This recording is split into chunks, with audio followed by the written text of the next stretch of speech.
ഇപ്പോൾ അടൂർ പ്രകാശ് മാധ്യമങ്ങളെ കാണുന്നുണ്ട്, അതിലേക്ക്. UDF-നെ സംബന്ധിച്ചിടത്തോളം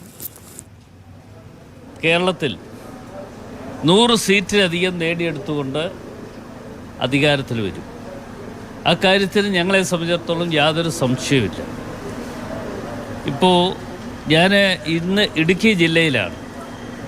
ഇടുക്കി ജില്ലയിൽ ഞാൻ മാത്രമല്ല, മറ്റു പല നേതാക്കന്മാരും എത്തുന്നുണ്ട്.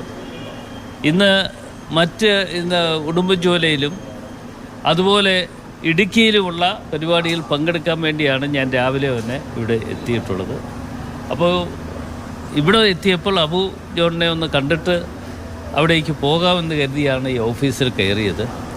ഇവിടുത്തെ കാര്യങ്ങളൊക്കെ ഞാൻ അന്വേഷണം നടത്തിയപ്പോൾ എനിക്ക് മനസ്സിലാക്കാൻ കഴിഞ്ഞത്, PJ ജോസഫ് സാറ് 2016 തെരഞ്ഞെടുപ്പിൽ നേടിയ ഭൂരിപക്ഷം എന്ന് വെച്ചാൽ കേരളത്തിലെ 1-ാം സ്ഥാനത്ത് നിന്ന ആൾ ജോസഫ് സാറായിരുന്നു. അതിനേക്കാൾ കൂടുതൽ വോട്ടിൻ്റെ ഭൂരിപക്ഷത്തിൽ ഇവിടെ UDF-ൻ്റെ സ്ഥാനാർത്ഥി എന്നുള്ള നിലയിൽ പ്രിയപ്പെട്ട ശ്രീ അബു ജോൺ ജോസഫ് വിജയിക്കും എന്ന കാര്യത്തിൽ ഞങ്ങൾക്കാർക്കും ഒരു സംശയമില്ല.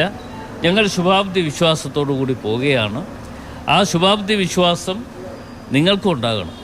എന്ന് വെച്ചാൽ മാധ്യമ സുഹൃത്തുക്കൾ എന്നുള്ള നിലയിൽ പ്രതീക്ഷകൾ പങ്കുവയ്ക്കുകയാണ് അടൂർ പ്രകാശ്. അബു ജോൺ മുന്നോട്ട് മുന്നേറും തൊടുപുഴയിലെന്നാണ് അദ്ദേഹത്തിൻ്റെ പ്രതീക്ഷ.